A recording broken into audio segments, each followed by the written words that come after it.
Shri Sachchidananda Sadhguru Sainath Maharaj key జై. ఓం శ్రీ అవధూతేంద్రాయ నమః. శ్రీ అవధూతేంద్ర స్వామి దివ్యలీలలు అధ్యాయం 6. యోగీశ్వరుడు. ఆచార్య శ్రీ ఎక్కిరాల భరద్వాజ గారు రచించిన శ్రీ సాయి లీలామృతంలో వ్రాసినట్లు శ్రీరాముడు, శ్రీకృష్ణుడు వంటి అవతారాలు దుష్ట శిక్షణ చేస్తారు.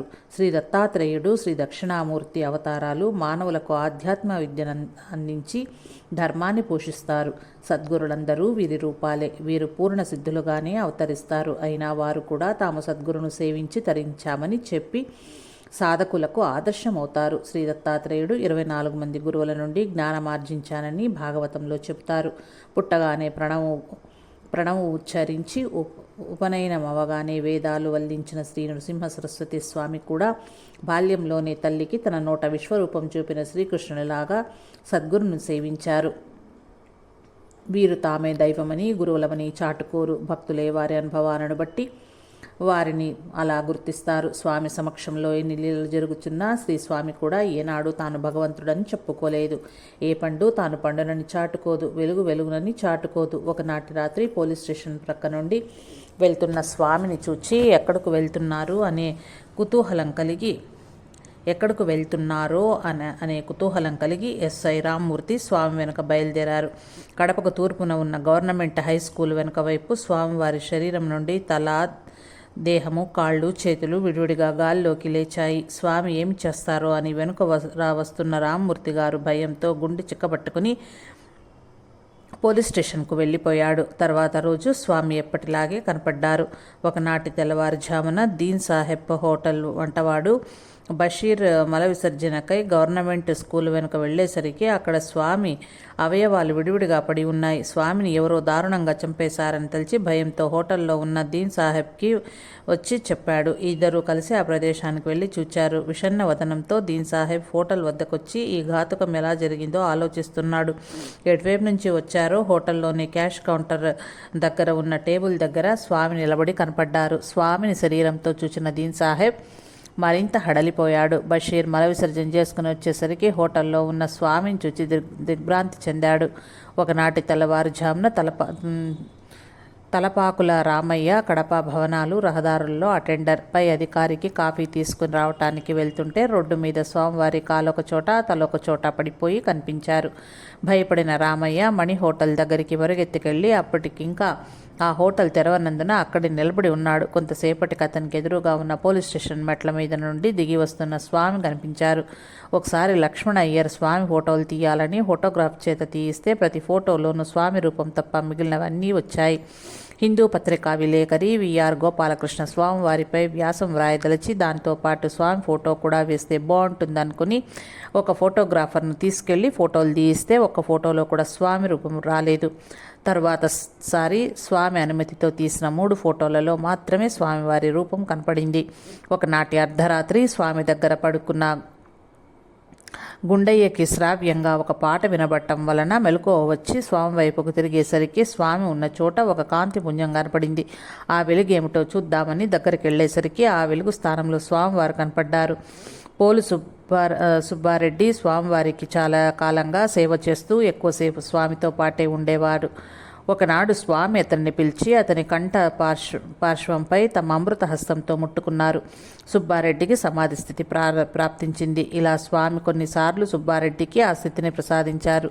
ఒక వైకుంఠ ఏకాదశి నాడు ఉదయగిరి లక్ష్మీ నరసయ్య తాలూకా ఆఫీసులో పడుకుని ఉన్న స్వామి పాదాలను సేవిస్తూ కూర్చొని ఉన్నాడు. స్వామి లేచి కూర్చొని 2 చేతులను నరసయ్య వైపు చాచారు. అప్రయత్నంగా నరసయ్య తన కుడి చేతిని స్వామి ఎడమ చేతిలో ఉంచారు. స్వామి కుడి చేతితో దానిని కప్పి ఉంచారు. వెంటనే స్వామి నుండి నరసయ్య శరీరంలోకి విద్యుత్ ప్రవహించినట్లయింది. కొంతసేపటి తర్వాత లేచిపోతున్న నరసయ్యను అట్లా పో అని తూర్పు వైపుకు చూపించారు. నరసయ్య నడుస్తున్నాడే కానీ అతనికి శరీరమే లేనట్టుగా ఒక దూదిపించ గాలికి తేలుతూ ముందుకు సాగిపోతున్నట్లుగా ఉంది. ఓం శ్రీ అవధూతేంద్రాయ నమః. శ్రీ అవధూతేంద్ర స్వామి దివ్యలీలలు అధ్యాయం 7. సాధు దూషణ. ఒకనాటి సాయంత్రం అగ్నిమాపక దళ కార్యాలయం ఉద్యోగి రాముడు మద్యం సేవించి స్వామిని తిడుతూ స్వామి దోవతిని పట్టుకుని లాగేశాడు. స్వామి మౌనంగా తన దారిన తాను వెళ్ళిపోయారు. ఈ సంఘటన జరిగిన వారం రోజుల్లోపే మరెవరితోనో రాముడు కొట్లాడటం వల్ల సస్పెండ్ అయ్యాడు. తర్వాత వేరొక ఊరికి బదిలీ అయ్యాడు. ఆ పైన 3 సంవత్సరాలు దుర్భర జీవితం గడుపుతూ నికృష్టమైన పరిస్థితుల్లో మరణించాడు. దీన్ సాహెబ్ హోటల్ వంటవాడు మహమున్నియా మద్యపానం సేవించి దారికి అడ్డంగా ఉన్న స్వామిని కాలుతో త్రోశాడు. దీన్ సాహెబ్ వంటవానిపై మండిపడ్డాడు. ఇది జరిగిన 3 రోజులకి స్వామిని ఏ కాలుతో త్రోశాడో ఆ కాలికి వ్రణం లేచి కాలు వాచి లేవలేక దేకవలసిన పరిస్థితి ఏర్పడింది. అన్ని మందులు వాడినా వ్రణం తగ్గలేదు. దాదాపు ఒక 6 నెలల నరకయాతన అనుభవించాడు. స్వామివారిని దూషించినందుకే ఇలా జరిగిందని దీన్ సాహెబ్ చెప్పి స్వామివారి పాదములపై పడి శరణు వేడమన్నాడు. ఆ వంటవాడు పశ్చాత్తాపడి స్వామివారి పాదాలపై పడి శరణు వేడాడు. క్రమక్రమంగా కాలు నయమైంది.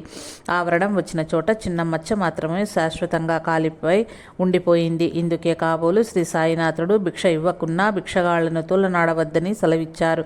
అలాగే పెద్దవాళ్లు కాలు జారినా పర్వాలేదు, నోరు జారితే ప్రమాదం అన్నారు. దీన్నే గొలగమూడి శ్రీ వెంకయ్య స్వామివారు నోరు ఉప్పకూడదయ్యా అని చెప్పారు. శ్రీ అవధూతేంద్రాయ నమః. శ్రీ అవధూతేంద్ర స్వామి దివ్యలీలలు అధ్యాయం 8. సకల సాధు దేవతా స్వరూపము నిర్గుణుడు నిరాకరుడు అయిన భగవంతుడు సామాన్య మానవుల ఇంద్రియాలకు మనస్సుకు గోచరించడు. తపోనిష్ఠులైన మహర్షులకు మాత్రమే ధ్యానంలో గోచరిస్తాడు. సామాన్యులను ఉద్ధరించటానికి ఆయనయే పరిపూర్ణులైన మహనీయుల రూపాలలో భూమి మీద లభిస్తుంటాడని భాగవతాది సద్గ్రంథాలు చెబుతున్నాయి. మహనీయుల రూపాలు వేరైనా వారిలో విరాజిల్లే సద్గురు దత్తాత్రేయ తత్వం ఒకటే. దేవతలంటే రూపాలు కాదు, అతీతమైన శక్తి సామర్థ్యాలే. సిరి సంపదలనిచ్చేది లక్ష్మి అని, విద్యనిచ్చేది సరస్వతి అని ఇలా దేవతల గూర్చి శాస్త్రాలు చెబుతాయి. తమను ఆశ్రయించిన భక్తులకు రోగాలు నివారించినందువలన అవధూతేంద్ర స్వామియే ధన్వంతరి ధనధాన్యాలు ప్రసాదించటం వలన ఆయనయే లక్ష్మీదేవి. అందుకే సద్గురువు సకల సాధు స్వరూపి, సకల దేవతా స్వరూపి. చూడటానికి సద్గురువు సామాన్య మానవునిలాగే ఉన్న ఆయన యొక్క శక్తి సామర్థ్యాలు మాత్రము అపారము. సద్గురు లీలను చింతన చేస్తే భగవంతుని తత్వంపై మనకు స్థిరమైన భక్తి శ్రద్ధలు కలుగుతాయి. సద్గురువు భక్తులకిష్టమైన మహనీయులతో తాదాత్మ్యము, తానే సకల దేవతా స్వరూపము అనే అనుభవాలనిచ్చి తద్వారా ఆయా రూపాలలో ఉన్న భగవంతుని తత్వంపై విశ్వాసాన్ని మరింత దృఢపరుస్తూ అంతటా ఉన్న భగవంతుణ్ణి పదే పదే జ్ఞప్తికి తెస్తారు. ఈ అధ్యాయంలో వివిధ భక్తులకు జరిగిన అనుభవాలే దానికి నిదర్శనము. జ్ఞానిని జ్ఞానే గుర్తించగలడని రమణ మహర్షి వాక్యము. వజ్రం యొక్క విలువ సిసలైన వజ్రాల వర్తకునికే ఎరుకగాని పుచ్చు వంకాయలు అమ్ముకునే వారికెలా తెలుస్తుంది. అలాగే ఆచార్య శ్రీ భరద్వాజ గారు శ్రీ స్వామివారిని దర్శించినది మొదలు తన పరిచయస్తులందరినీ శ్రీ స్వామివారిని అవశ్యం దర్శించమని, వారు భూమిపై ఆవిర్భవించిన దైవస్వరూపమని వారిని కీర్తించేవారు. ఇదే విధంగా చాలామంది అవధూతలు వచ్చి శ్రీ స్వామివారిని దర్శించి వారి ఆశీస్సులను పొంది వెళ్లారని శ్రీ స్వామి భక్తులు చెప్తున్నారు. వారిలో కొందరి గురించి మాత్రమే ఇక్కడ ప్రస్తావించడం జరిగింది. అవధూతేంద్ర స్వామితో దర్గాస్వామి ఆధ్యాత్మిక మైత్రి. శ్రీ సద్గురు దర్గాస్వామి వారి శిష్యులు చాలామంది కడపలో ఉన్నారు. అది 1960వ సంవత్సరం అక్టోబర్ నెల. శ్రీ సద్గురు దర్గాస్వామి వారు కడప ఇచ్చేసి కొందరు భక్తులను ఆశీర్వదించి చేతిలో ఒక ఖర్జూర పండును ఉంచుకొని వైవీచలం వీధిలో వస్తున్నారు. శ్రీ అవధూతేంద్రులు 1 టౌన్ పోలీస్ స్టేషన్ వద్ద గొంతు కూర్చొని ఉన్నారు. ఆ మహనీయుని చూడగానే శ్రీ సద్గురు దర్గాస్వామి వారికి ఆయనను పలకరించవలనని తలంపు కలిగింది. దగ్గరకు వెళ్లి చేతనున్న ఖర్జూర ఫలము స్వామివారికి సమర్పించబోయారు. అవధూతేంద్రులు ఖర్జూరం గ్రహించటానికి అన్నట్లుగా ఎడమ చేయి ముందుకు చాపి తల దక్షిణం వైపు త్రిప్పి హూ అన్నారు. శ్రీ దర్గాస్వామి, ఎడమ చేయి చాపావే, కుడి చేయి పట్టు ఇస్తాను. అవధూతేంద్రులు, కుడి ఎడమలు ఉన్నాయా? శ్రీ దర్గాస్వామి, నిన్ను కదిలించేదానికే అలా అడిగాను. అవధూతేంద్రులు లేచారు. చిన్నగా వైవీచలం వీధిలోకి వెళ్ళిపోయారు. శ్రీ సద్గురు దర్గాస్వామి ఆయనను అనుసరించారు. అవధూతేంద్రులు, మళ్ళీ వచ్చావా? శ్రీ దర్గాస్వామి, నేను నిన్న వదిలేదానికి రాలేదు. అవధూతేంద్రులు, ఏమి తీసుకుందామని వెంటాడుతావు, పోతావా లేదా అని హుంకరించారు. శ్రీ సద్గురు దర్గా స్వామివారు పట్టు వదలక స్వామివారిని అలాగే వెంబడించారు. అవధూతేంద్రులకు భోజనం ఏర్పాటు చేశారు. శ్రీ దర్గా స్వామివారు తర్వాత కొన్ని అరటిపళ్ళు కొని అవధూతేంద్రులకు సమర్పించబోయారు. ఏమనుకున్నారో ఏమో, అవధూతేంద్రులు ఒక్కమారు ఆగ్రహావేశపరులై తన కుడి చేతితో శ్రీ దర్గా స్వామివారి చెక్కిలిపై ఒక చురక అంటించారు. అంతటితో ఆగక తన పవిత్ర పాద పద్మములతో శ్రీ సద్గురు దర్గా స్వామివారిని ఒక త్రోపు త్రోశారు. ఆ త్రోపుకు ఇరువురు స్వాములు క్రింద పడ్డారు. వీరిద్దరి వింత ప్రవర్తన అక్కడున్న ఎవ్వరికీ బోధపడ్డం లేదు. ఆ మహనీయులిద్దరికీ ఆ సంఘటన సర్వసహజంగా ఉన్నదే కానీ తాము ఏదో ప్రత్యేకంగా ప్రవర్తిస్తున్నామన్న స్ఫురణ కలగటం లేదు. అవధూతేంద్రులు లేచి వైవీచలం వీధి వెలుపలకు దారి తీశారు. శ్రీ సద్గురు దర్గా స్వామివారు ఆయనను అనుసరించారు. వీరిరువురు దారి వెంట వెడుతుంటే ఆ వింతను చూడటానికి ఎందరో జనులు ప్రోగయ్యారు. వదలక వారు ఈ స్వాముల వెంట వెళ్తున్నారు. కడపకు దక్షిణంగా అగ్రహారం అనే ఒక చిన్న పల్లె ఉంది. ఆ పల్లెకు దక్షిణంగా బుగ్గవంక అనే వాగు సాగుతోంది. అవధూతేంద్రులు శ్రీ సద్గురు దర్గా స్వామివారు ఆ ప్రదేశం చేరుకున్నారు. అప్పటికి సాయంత్రం అయింది. వారు అంతరంగంలో సంభాషించుకున్నది ఏమిటో తెలియదు కానీ అక్కడికి వెళ్ళాక శ్రీ అవధూతేంద్రులు ప్రసన్నులయ్యారు. పరస్పరం ఆలింగనం చేసుకున్నారు. శ్రీ అవధూతేంద్రులు శ్రీ దర్గా స్వామి శిరస్సుపై ఆశీర్వాదపూర్వకంగా హస్తముంచారు. వర్ణనాతీతమైన బ్రహ్మానందంలో ఆ ఇరువురు ఓళలాడారు. పై సంఘటనలు జరిగిన మరుసటి దినము అవధూతేంద్రులు కడప పాత బస్టాండ్ వద్ద కూర్చుని ఉన్నారు. అప్పుడు అక్కడికి దర్గా స్వామివారు వచ్చారు. శ్రీ దర్గా స్వామివారు కొన్ని ఇడ్లీలను అవధూతేంద్రులకు సమర్పించారు. శ్రీ అవధూతేంద్రులు వాటిని చేతిలోకి తీసుకుని ఆరగిస్తున్నారు. అంతలో దారిన పోయే ఒక మేక వాటిని ఆశించి వచ్చింది. అవధూతేంద్రులు ఆ పో అని అదిలించారు. అందుకు శ్రీ దర్గా స్వామివారు, అది కూడా బ్రహ్మమే కదా, దానికిస్తే ఏమి అని ప్రశ్నించారు.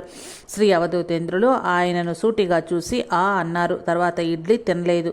మిగిలిన ఇడ్లీని శ్రీ సద్గురు దర్గా స్వామివారు ఆయన బృందం స్వామివారు ప్రసాదంగా స్వీకరించి ఆరగించారు. శ్రీ అవధూతేంద్రులకు శ్రీ సద్గురు స్వామివారికి అవ్యాజమైన అనుబంధం ఏదో ఉన్నది. ఒకనాడు శ్రీ అవధూతేంద్రులు శ్రీ దర్గా స్వామివారిని అనుసరించారు.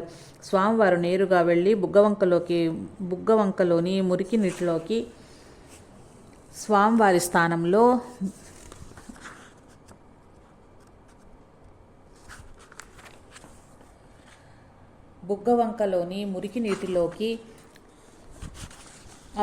అవధూతేంద్ర స్వామి, ఈ మురికి నీటిలోకి నీవు రాగలవా? మున్సిపాలిటీ కాలువల గుండా బుగ్గవంక చేరుకున్న ఆ మురికి నీరు మహా దుర్గంధభూయిష్టంగా ఉంటుంది. నల్లని రంగులో క్రిములకు మలమాలిన్యాలకు నిలయమై చూపురులకు జుగుప్స కలిగించే విధంగా ఉంటుంది. దర్గాస్వామి ఊ అని అంటూ ఆ నీటిలోకి దిగారు. అంతేకాకుండా శ్రీ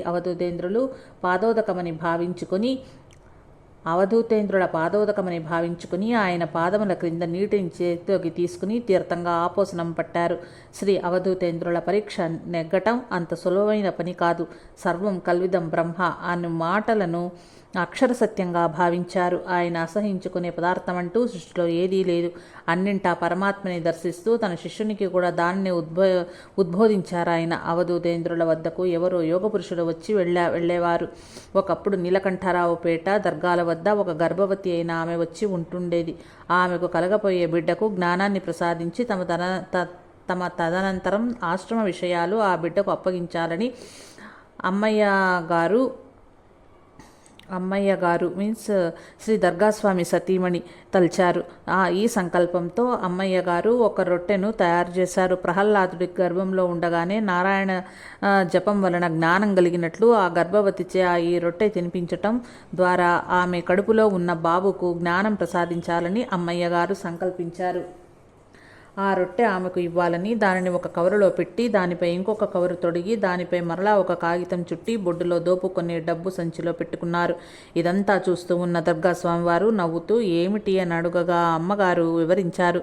అప్పుడు దర్గా స్వామి నవ్వుతూ, అలా నీవు అనుకున్నట్టు ఏమీ జరగదు, దానిని నీ నుండి కడపస్వామి తీసుకుని తింటారు చూడు అన్నారు. కొద్దిసేపటికి కడపలో దిగారు. ఎక్కడి నుండి వచ్చారో తెలియదు కానీ దిగిన వెంటనే కడప అవధూతేంద్ర స్వామి వచ్చి దోబుకున్న సంచిని పట్టుకుని విడవలేదు. అప్పుడు అమ్మయ్య గారు దర్గా స్వామివారి వైపు చూడగా ఆయన పకపక నవ్వుతూ, నీవు ఆ రొట్టెను ఆయనకు ఇవ్వక తప్పదు, లేకుంటే ఆయన ఇక్కడి నుండి కదలరు అని చెప్పగా అమ్మయ్య గారు ఆ రొట్టె కడప స్వామికి ఇచ్చేశారు. ఆయన రొట్టె తిని వెళ్ళిపోయారు.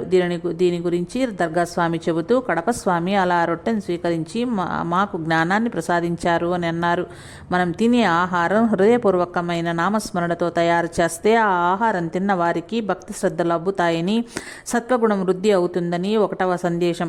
నామస్మరణతో చేసిన ఆహారం అంటే భగవంతునికి ఎంతో ఇష్టం, దానిని ప్రీతితో స్వీకరిస్తారని ఈ లీల తెలుపుతుంది. అలా చేసి అందరము తరిద్దాము. 1976లో MA 2వ సంవత్సరం చదువుతున్న గంగరాజుకి సబ్ ఇన్స్పెక్టర్ ఉద్యోగానికి ఇంటర్వ్యూ వచ్చింది.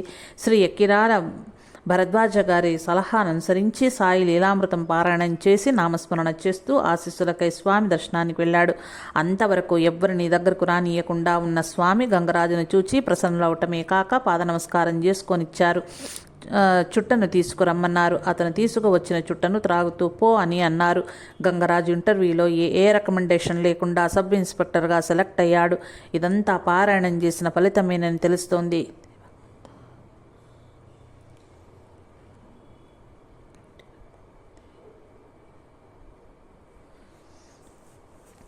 బ్రహ్మం గారి మఠం వద్ద ధ్యానం చేసుకుంటున్న ఒకతనికి స్వప్నంలో స్వామి కనిపించి కడపకు వచ్చి తనను దర్శనం చేసుకోమన్నారు. ఆ వ్యక్తి స్వామిని దర్శనం చేసుకుని వెళ్లారు. స్వామి దర్శనార్థం వచ్చి మహనీయులలో నీలకంఠరావుపేట శ్రీ దర్గా స్వామి, ఆచార్య శ్రీ ఎక్కిరాల భరద్వాజ మాస్టారు, గోపాలపురం శ్రీ రామయ్య స్వామి, వడమాలపేట శంకరయ్య స్వామి, సమోసా స్వామి ఉన్నారు. ఒకనాటి రాత్రి స్వామివారి భక్తుడు లక్ష్మీ నరసయ్య తాలూకా ఆఫీస్ వద్ద స్వామిని దర్శించుకున్నాడు. స్వామివారి నుండి కాంతులు విరజిమ్ముతున్నాయి. ఒక్క క్షణం కాలం పాటు జగజ్జనని రాజరాజేశ్వరీ దేవి స్వామివారి స్థానములో దర్శనమిచ్చింది. ఒక ఆయన అల్లరి పిల్లలతో చేరి సరిగ్గా చదువుకొని తన పిల్లవాడిని స్వామి దగ్గరకు తీసుకువచ్చి పాద నమస్కారం చేయించబోయాడు. పడుకుని ఉన్న స్వామి కాలితో పిల్లవాడి వక్షస్థలం మీద కొట్టారు. ఆ పిల్లవాడు క్రమంగా చదువు మీద ఏకాగ్రత పెరిగి బాగా చదివేవాడు. బకరాపేట గ్రామ నివాసి మునయ్య స్వామిని దర్శిస్తూ ఉండేవాడు. స్వామివారి ఆధ్యాత్మిక స్థితి యొక్క మహత్తు తెలిసి అలాంటి స్థితి ఎలా కలుగుతుందో చెప్పమని స్వామిని మనస్సులోనే ప్రార్థిస్తున్నాడు. వెంటనే స్వామి పద్మాసనంలో కూర్చుని చిన్ముద్రను దాల్చారు. స్వామి చేసి చూపించినదే తన ప్రశ్నకు సమాధానంగా తీసుకున్నాడు.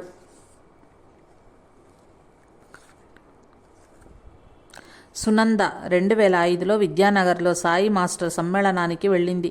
అక్కడ మాస్టారు దగ్గర చదువుకున్న విద్యార్థులు ఎవరైనా అవధూతేంద్ర స్వామి గురించి చెప్పాలనుకుంది. తను అనుకున్న వ్యక్తులు స్వామి ప్రస్తావన తీసుకురాలేదు. తరువాత మాస్టారు ఉన్న ఇంటికి శ్రీ భరద్వాజ తపోవనానికి వెళ్ళినప్పుడు దానికి ఎదురుగా ఉంటున్న మెట్టు శ్రీనివాసరెడ్డిని కలిశారు. ఆయన మేము కడప నుండి వచ్చామని తెలిసి మాస్టర్ గారు చెప్పినప్పుడు కడప స్వామిని దర్శించారని, స్వామి ఆశీర్వదించినట్లే ఆయనకు కడప కాలేజీలో లెక్చరర్గా ఉద్యోగం వచ్చిందని చాలా విపులంగా చెప్పారు. అది విన్న సునందకు ఎంతో ఆనందం కలిగింది. పోలు సుబ్బారెడ్డికి ఆధ్యాత్మికత మీద ఎంతో ఇష్టం. అందువలన స్వామి సేవ చేసుకుంటూ ఉండేవాడు.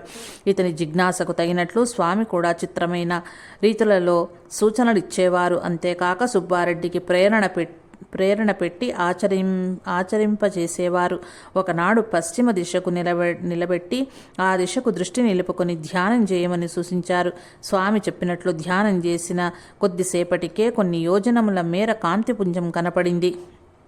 ఆ కాంతి చివర ఒక కొండ, ఆ కొండ మీద ఒక కోవెల, ఆ కోవెలలో కల్పవృక్షం, కామధేనువు ఉండేవి. అలాగే ఒక్కొక్కసారి శ్రీ రాఘవేంద్ర స్వామి, షిరిడి సాయిబాబా, ఇంకా అనేక మంది మహనీయుల దర్శనం అయ్యేది. ప్రతిసారి మహనీయుల దర్శనమైన తర్వాత శ్రీ అవధూతేంద్ర స్వామి, శ్రీ దత్తాత్రేయుల వారు దర్శనమిచ్చేవారు. రూపాలు వేరైనా సద్గురువు ఒక్కటే. ఓం శ్రీ అవధూతేంద్రాయ నమః. శ్రీ అవధూతేంద్ర స్వామి దివ్యలీలలు అధ్యాయం 9 మహాసమాధి.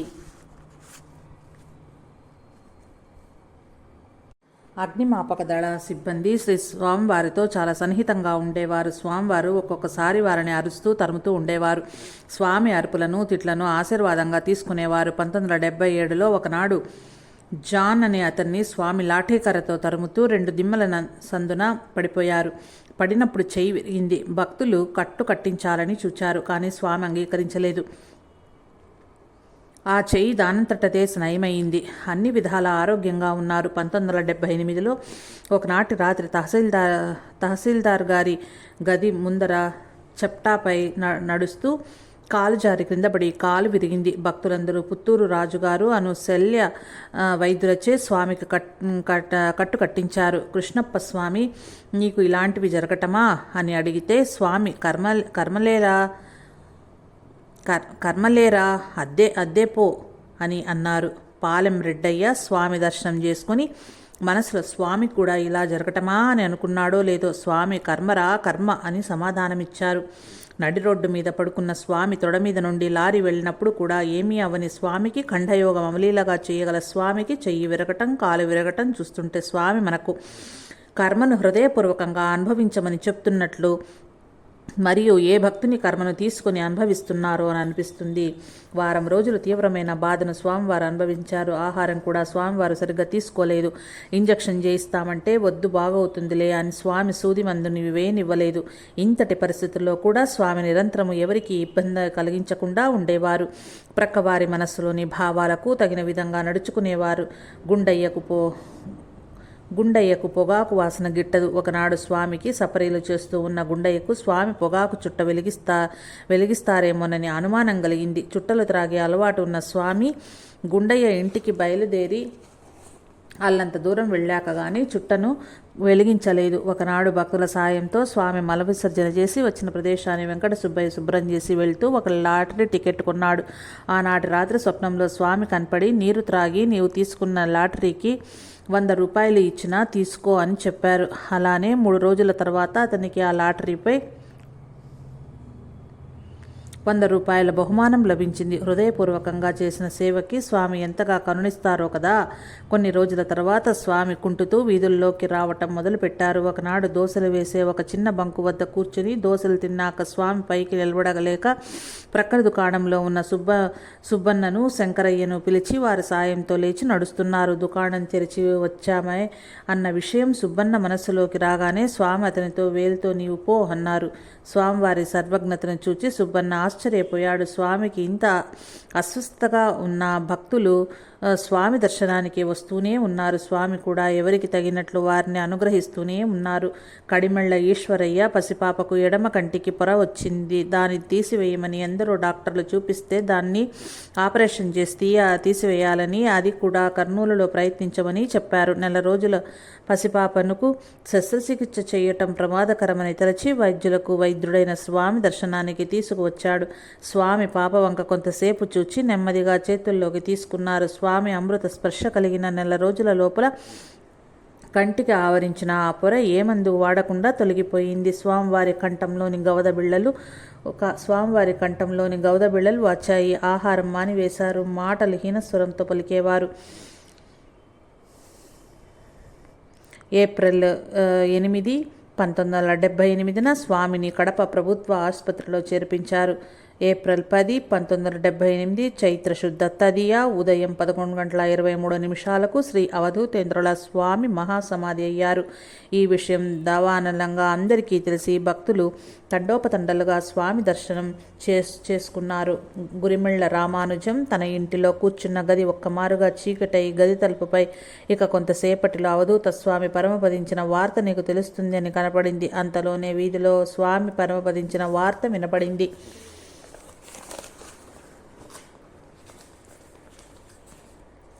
మరుసటి రోజు స్వామి భౌతిక కాయాన్ని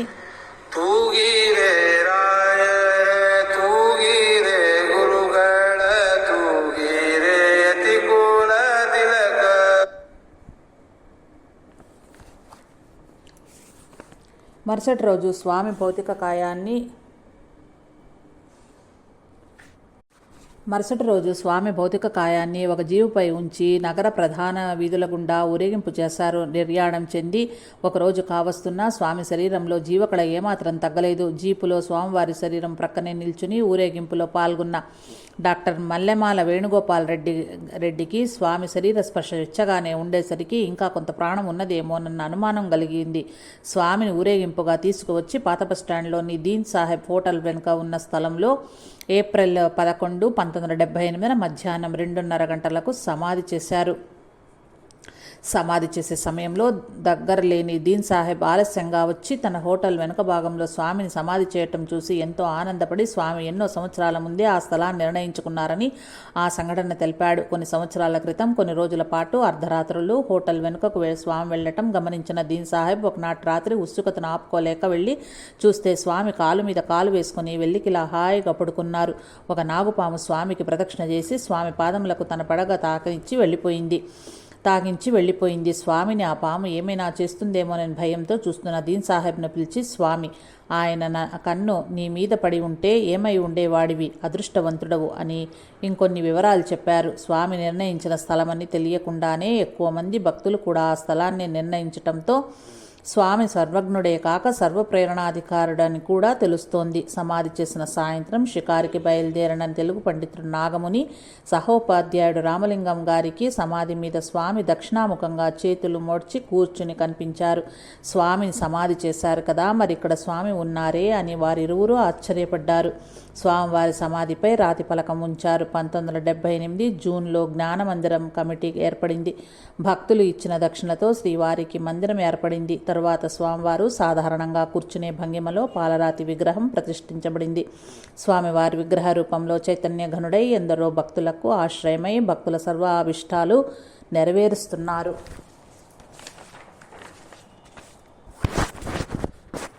ఓం శ్రీ అవధూతేంద్రాయ నమః.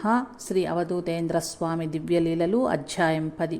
మహాసమాధి అనంతర లీలలు. సూర్యచంద్రులు ఉన్నంత వరకు ఉండేదే కదయ్యా అని గొలగమూడి శ్రీ వెంకయ్య స్వామి వారు అభయమిచ్చారు. వారిచ్చిన అభయం అక్షరాల నిజమని అవధూతేంద్ర స్వామి వారి మహాసమాధి అనంతరం జరిగే లీలల ద్వారా కూడా రుజువు అవుతోంది. రూపాలు వేరైనా సద్గురువు ఒక్కడే. డబ్ల్యూ రఘునాథ్, కడప ప్రభుత్వ కళాశాల ప్రిన్సిపాల్ గారికి కుటుంబ సమస్యలు ఎక్కువై రాత్రులు నిద్ర కూడా పట్టేది కాదు. ఒకనాటి రాత్రి నిద్ర పట్టక కూర్చున్న రఘునాథ్ గారికి ఎదురింటి అరుగు మీద స్వామివారు కూర్చుని దర్శనమిచ్చారు. ఆశ్చర్యంతో స్వామివారికి దగ్గరికి వెళ్ళి పాదాలు ముట్టుకుని పాదాభివందనం చేశారు. స్వామి అతన్ని ఆశీర్వదిస్తూ రక్షించాలేపో అంటూ స్వామి వెళ్ళిపోయారు. ఈ సంఘటన తర్వాత రఘునాథ్ గారి సమస్యలన్నీ తీరిపోయాయి. గట్టుపల్లి వెంకట సుబ్బయ్య ఒకనాటి రాత్రి భజన చేసి నోరు పుక్కులించి ఊటకై వీధిలోకొచ్చాడు. ఆయన మనోనేత్రానికి ఎక్కడ చూచిన స్వామివారే కనపడి ఎక్కడ పుక్కులించి ఊయాలో తెలియక చీకట్లో కనిపించక కట్లపామును తొక్కాడు. పాము కాటేసింది. అతనికి ఏమాత్రం భయము బాధ కలగలేదు. కుటుంబ సభ్యులు తక్షణమే ఆసుపత్రికి వెళ్దామంటే అతను సైకిల్ మీద బయలుదేరి వెళ్తూ ఎదురుగుండా వస్తున్న మరి ఒక సైకిల్ని గుద్దాడు. ఆ సైకిల్ రాచుకొని బాధ కలిగింది. అంత బాధలో కూడా మొదట స్వామి సమాధి దర్శనం చేసుకుని తర్వాత ఆసుపత్రికి వెళ్ళాడు. అతనికి పాము కాటు వల్ల ఎటువంటి హాని కలగలేదు. స్వామి తనకు సైకిల్ గుద్దటం వల్ల కలిగిన బాధతో పాము కాటు నుండి రక్షించారని సుబ్బయ్య నమ్ముతున్నాడు.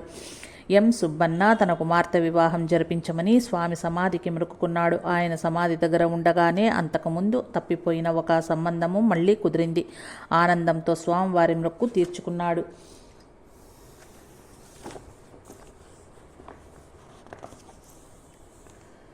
తలపాకుల రామయ్య గారు అటెండర్గా పనిచేస్తున్న తన అల్లుడికి ప్రమోషన్ రావాలని స్వామివారికి మొక్కుకున్నాడు. అతడికి గుమాస్తాగా ప్రమోషన్ వచ్చింది. తన కుమారుడు సర్వీస్ కమిషన్ పరీక్షలో పాస్ అవ్వాలని మొక్కుకున్నాడు.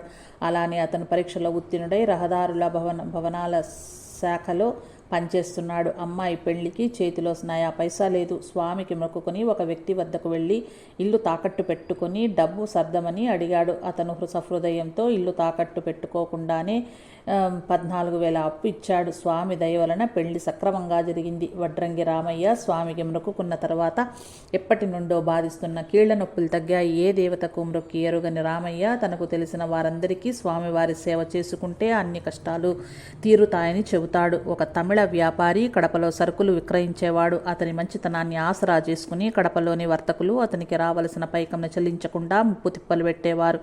ఆ తమిళ వ్యాపారి ఒకనాడు స్వామి సమాధి దర్శనం చేసుకుని తనకు రావలసిన పైకం వస్తే 101 టెంకాయలు కొడతానని మొక్కుకున్నాడు. చాలా చిత్రంగా ఆనాడే అతని పైకం మొత్తం వసూలయ్యింది.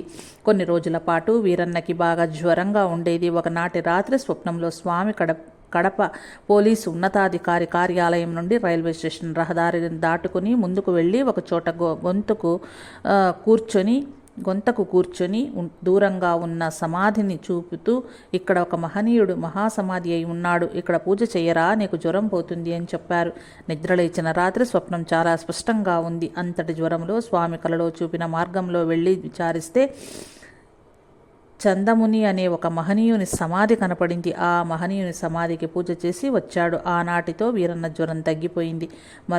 మరునాటి రాత్రి స్వప్నంలో నలుగురు కూర్చుని అరటాకుల్లో అరటిపండు, కొబ్బరి మొక్కలు, చక్కెర పెట్టుకుని భుజిస్తున్నారు. వాళ్ళు వీరన్నతో, మేము నలుగురం అంటే ఒక్కరికే టెంకాయ కొడతావే అని అడిగారు. మరుసటి ఉదయం వీరన్న చందముని సమాధి దగ్గర విచారిస్తే మరొక 3 మహనీయుల సమాధులు కనిపించాయి. అప్పటి నుంచి 4 మహనీయుల సమాధులకు పూజ చేస్తూ ఉండేవాడు. ఆనాటి నుండి అన్ని విధాలా వీరన్నకు కలిసి వచ్చింది. జై సాయి మాస్టర్.